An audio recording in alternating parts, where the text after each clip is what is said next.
Okay, welcome back to part 2. As I said, now I'm going to be breaking down all of my shots as well as effects, so stick around.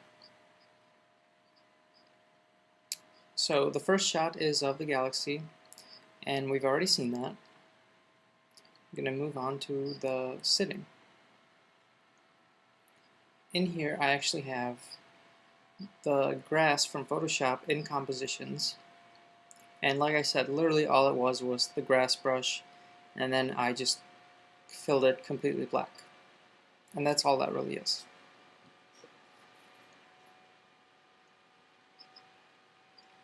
I pre-composed that since I had different effects on there, but it's okay to just drag the actual layer into the comp. You don't need to pre-compose it especially. So I'm going to solo that. Now I'm going to seem as if it's shining. I'm going to add a layer style to it. So I right click, go to layer styles, and do inner glow.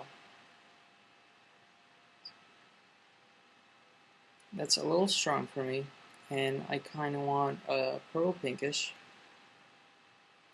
and I'm going to turn down the opacity.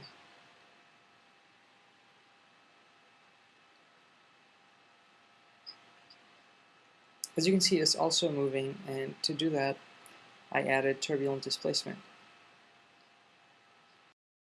Right now it's static without that effect. Go to Effect, Turbulent Displace.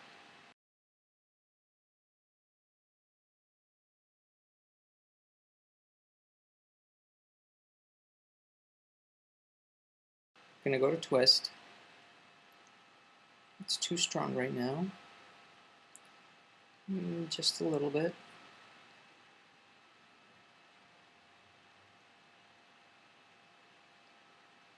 And then I'm going to set the evolution. And again, we're going to use our time expression. Time times 30. Now you can see as we scrub through, it looks as if the grass is swaying. It's a little strong, so I'm going to change it and bring it down to around 20. And from there, all I did was duplicate them a couple times and set them around the scene. Now, as you can see, these masks are sort of messing up the composition since layer styles are applied after masks, but for the purpose of this, you can just ignore it since we're just speeding through.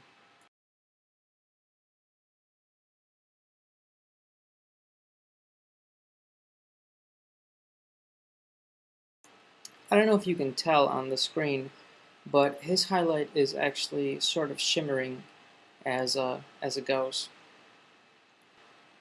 If I were to use just a regular layer style, his glow would be static and not shimmering. And I didn't mention this, I happened to stumble upon it pretty accidentally while making this project, but I had made my guy brown in Illustrator for no particular reason. Any other time I probably would have made it black or any sort of darker color, I guess, but I guess I just felt like brown. And in color correction, there's an effect called shadow highlight, which will give the values a little bit of range. And had he been black, the effect wouldn't have done anything, so it just ended up being a pretty happy accident. And you can see that as I'm scrubbing through it, the glow will actually shimmer. It's not static like with layer styles.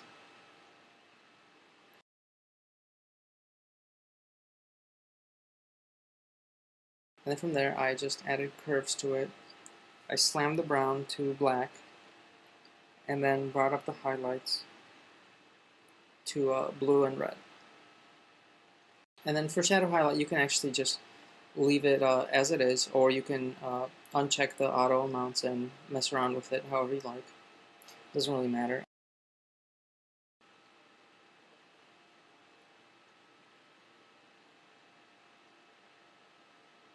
I'm going to get rid of those. And then the galaxy, of course, you've already seen done. I just scaled it down and placed it in the corner. That's nothing new. For the hand, it was the same thing as the body. Just added shadow highlights and curves to make it shimmer a little bit. Again, I'm not going to explain the background. It's the same starfield layer, only scaled up and moved, just to make it seem as if it's another shot.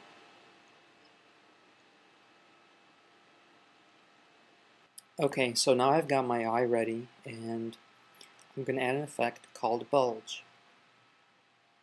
We want to animate the eye to look as if the pupil is opening and closing. I'm going to move it over a little bit, drag it out to be around the size of the iris. Now Bulge does distort the pixels, meaning you will get a little bit of a pixelization, so you can only take this effect so far before it starts to look really bad.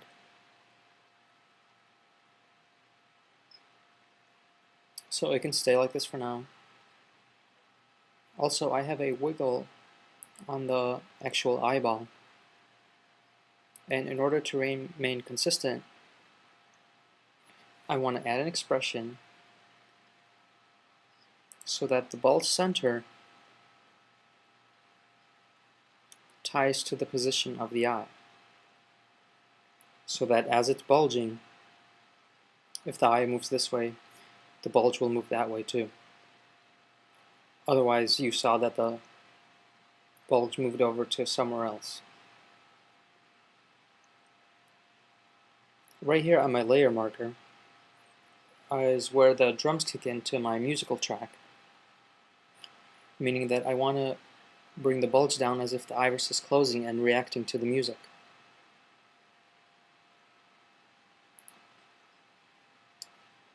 You also want to set a keyframe right before you do that, so you don't need to repeat the steps. I'm going to undo that, go back to the start, a few frames right before it should close, since it doesn't close slowly. So I'm going to set a keyframe for bulge height, move my cursor over, and set it back down. And the pupil doesn't open and close on a dime. It'll close and then open up slightly again. So right after, I'm going to set another keyframe and bulge it out just slightly. I'm going to press U to look at my keyframes, and of course I'm going to add easy ease to them. Might actually bring the first one in a little bit.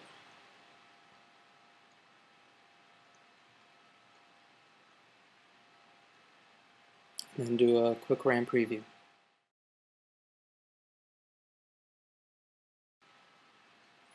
Okay, so I also want to add a reflection of the galaxy into the eye. So I already have it in my composition, and I have it trimmed to how long I want to. I'm going to make a couple of masks here.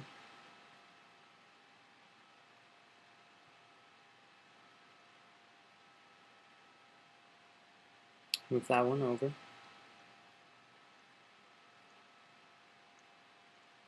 And I'm being kind of rough here, but you can go ahead and make them however detailed you want. I'm going to feather this mask out. And then I'm going to change the blending mode to, no, not hard light. I think I'll stick with screen. Or lightning, actually.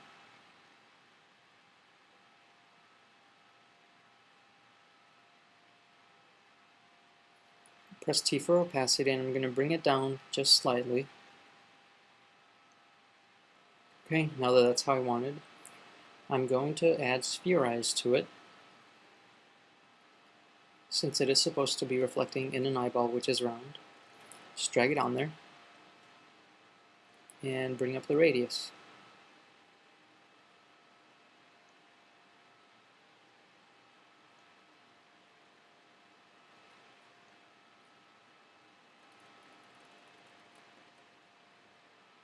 Okay, now we'll be going into two more shots. First I have my guy here jumping off.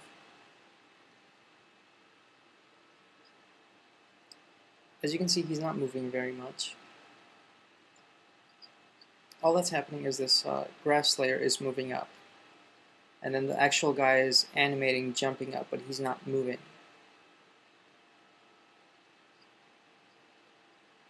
So in order to make him seem as if he's flying, I'm going to set position and scale keyframes.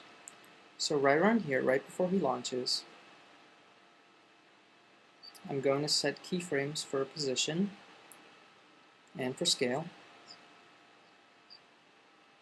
I scaled the actual composition down a little bit since I don't want him taking up the entire screen. So then I move down to my out point. Then at the end here, I'm going to make him a little smaller.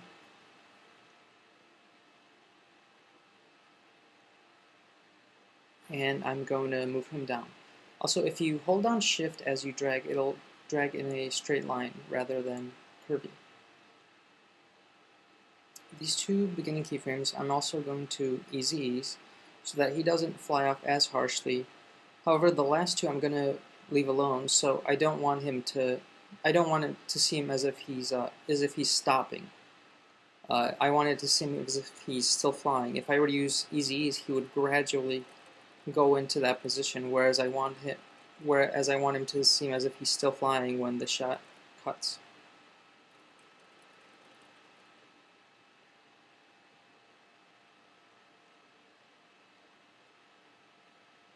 Okay, let me run preview that.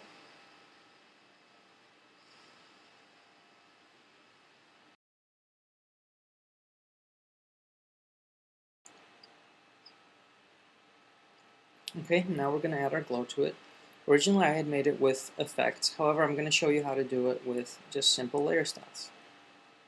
I'm going to duplicate the layer, call it Launch Glow 1. I don't need any of the effects. For the original, it's the same guy, just shadow highlights and curves, same thing as with the hands as well as with the sitting. Now I'm going to go to apply a fill to it to make it white. Change that in here. Then I'm going to right click, go to Layer Styles and Outer Glow.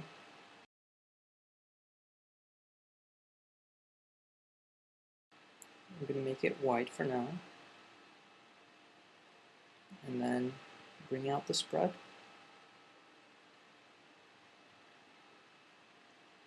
As well as the size. I might actually bring the spread down. He's looking a little bit like a sticker right now.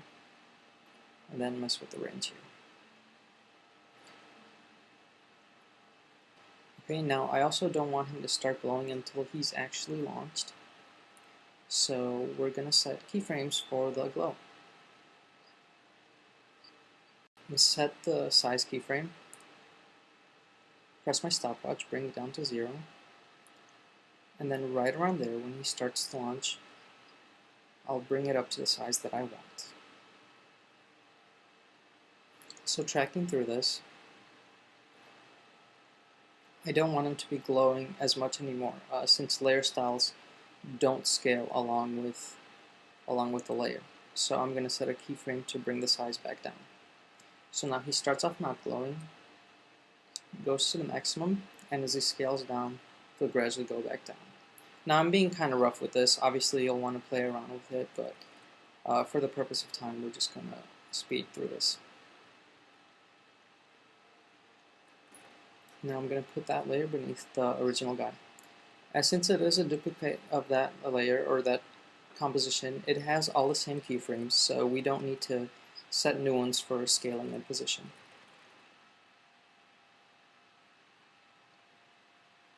Duplicate the layer again. This time we're going to add a glow effect. We have a glow and a layer style just to boost it up. This one I'm going to change the color of.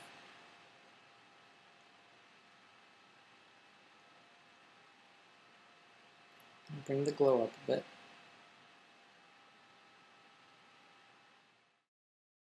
This one I want to be different colors, so I'm going to create a ramp. Make a new solid. Call it ramp. You can call it whatever you want, obviously. Go to Effects, Generate, Ramp. Now I'm going to make a sort of reddish and blue color. And of course you can set the color to whatever you want. You can actually set the layer styles, the color, but this gives you a little bit more control. I'm going to put that right below our launch glow, the second one. Now you play around with the position to get them exactly as you want. I'm going to put that one right here. And again, we're going to set the track matte to Luma Matte, and it's going to use the white parts of our second glow, and that's where it's going to show up. And the reason I have two glows is because if I had only one with the ramp, the entire glow will be red and blue. But since there's another glow on top of it that's pure white, it's looking as if he's on the edges, he's white, and then as the glow gets further out, that's when it gets colored. Okay, that's looking pretty good. I'm also going to pre-compose these. Call them Launch Glow. And then I'm going to add a blur, a directional blur, to sort of make it streak. Bring that up a whole lot. Now it gives him a little more sense of motion. Now if I didn't have the white fills in there, the actual dark spot of his outline would be coming out and streaking as well, which I don't want. And then I'll also set keyframe for the actual blur. Right here it can be full, and then at the beginning 0, so that it comes in as he's moving. And again, I'm being really rough with this. Just play around with the settings. Okay, now we're going to do the side shot. I already have my stars in place. Now I'm going to add my Earth photo. And I'm going to mask it out with the pen tool so that just the Earth is shown.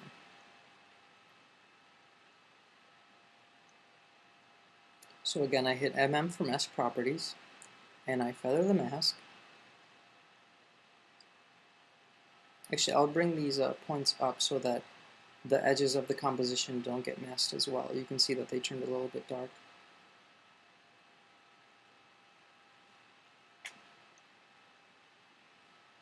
Right now we're going to add in atmosphere on here. You can't tell that's the little guy here. It's very subtle, but it's enough to see that it's there on full screen. Now he's actually animating across. Again, that one little speckle is enough to imply that he's there. So we're going to make another ramp. So new solid.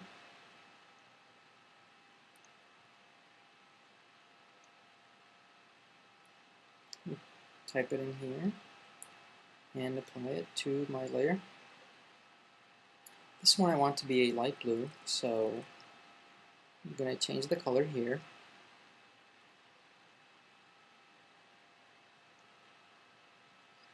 And then it can stay white so that it's easier to mask. And I'll put the colors right there.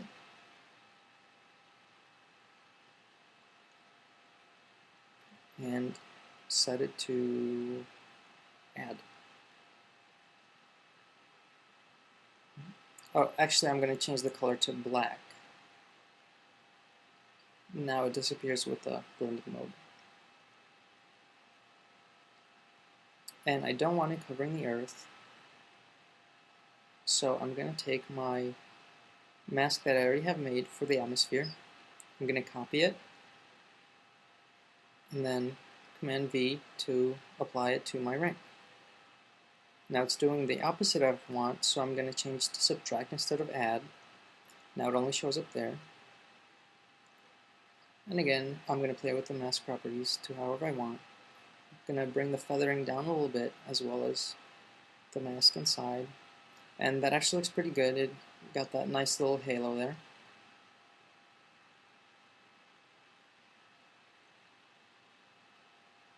For the lighting, I'm actually going to use a lens flare. I don't care what anybody says, lens flares are awesome. They're a great way to add color and depth to your scene.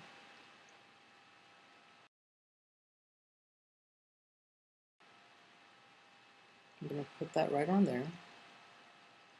You can change these presets. Unfortunately, there's only 3, but there are plugins out there that have really, really beautiful lens flares. For here, it's fine with just this one. I'm going to change the brightness up, or bring it up, I'm sorry.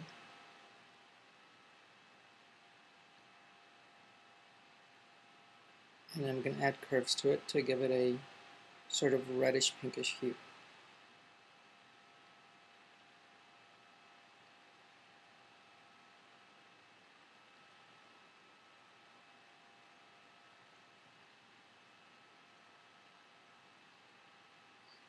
And our guy I'm going to set to the very top so that he shows up.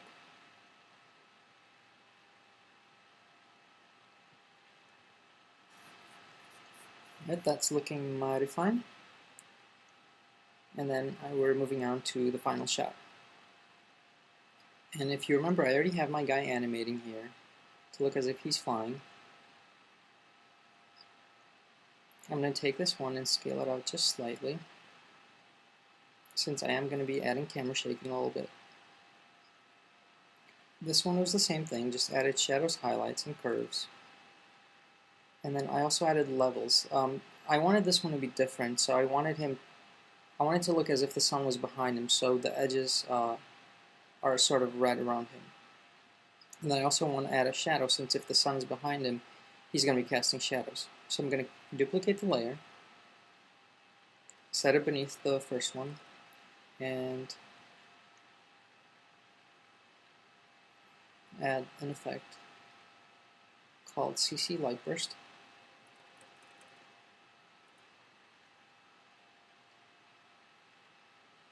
We're going to solo this just to see what's going on. And I'm going to set the color to a dark gray so that they look like shadows. I can turn all these other effects off, they're not needed. And I'm going to boost the ray length.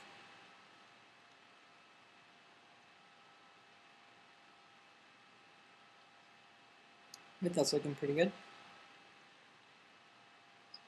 For the inside here, I also want to add a little bit of glow. So I'm going to take the ramp I made for the atmosphere. I'm going to duplicate it, and I'm going to move it over so that it's in this shot. I'm going to get rid of the mask and move the colors over.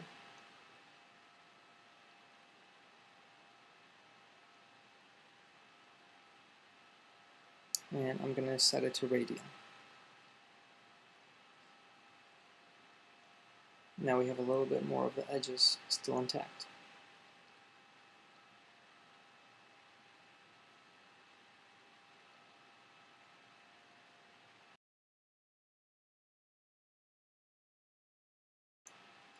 Alright, so I've got a new solid, and I'm going to set it to be white so that our stars are white, and that one's beneath all my other layers. And go to Effect, Simulation, CC Starburst. Now I could have actually done this with Particular. Particular usually gives you better results, however I couldn't get it to work in this shot, so I use CC Starburst. I'm going to bring the speed into the negative territory so that the stars look like they're going behind him, so as if he's zooming by. I couldn't really get that to work in Particular, so now they're going backwards, which is what I wanted. Again, the speed has to be negative. And then I'm going to add a blur effect to the stars, a radial blur, and I'm going to set it to zoom. Bring the amount up just a little bit.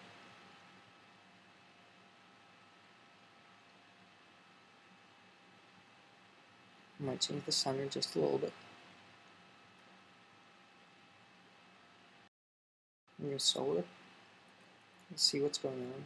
And you can see that the stars are moving backwards, and they have a nice blur to them to make them give them a better sense of motion.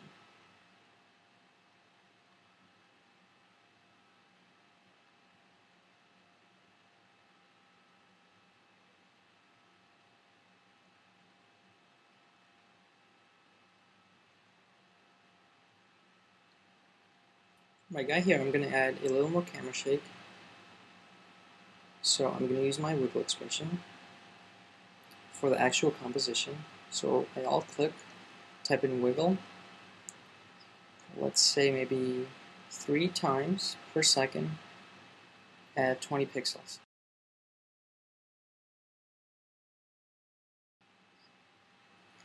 And for the shadow layer, I'm going to do the same thing. I'm going to delete that. And I'm going to add an expression. If I were to add just a regular wiggle expression, he would move independently of the other one. So I'm going to pick whip the position of my shadow layer to be affected by the position of the front one. And you can see that it's straightened out, and now they move together.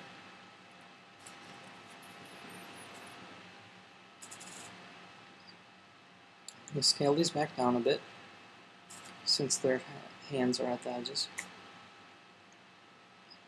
And you can see that we don't want that it's getting cut off because the composition is only that large. This pre-comp of my front guy is only that big, so the shadows only show up as far as the edges of the composition go. So in order to fix that, you can go back into the comps and change the size of them. However, sometimes I've found it to sort of screw up your animation. So there's an effect you can actually use called Grow Bounds. You just apply it to your composition, bring it out, and it actually has to be above all your other ones. And you can see that it fixed that, and it's simulating as if the composition is bigger than it actually is.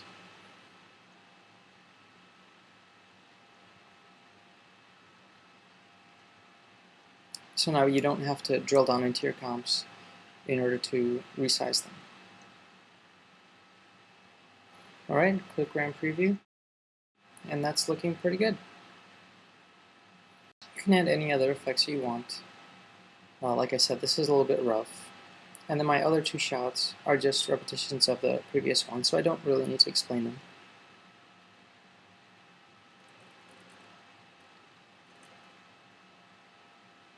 So here we have our final product. Keep on singing, little boy, and raise your arms to the big black sky. Raise your arms the highest you can. So there you have it. I hope you enjoyed watching this tutorial as much as I did making it. Be sure to check out my blog, Poduski.com, P-O-D-U-S-K-I, as well as my Vimeo page. I just want to give a big thank you to the motion graphics department at Full Sail University. They were a huge help and inspiration, and I hope to see you guys sometime again soon.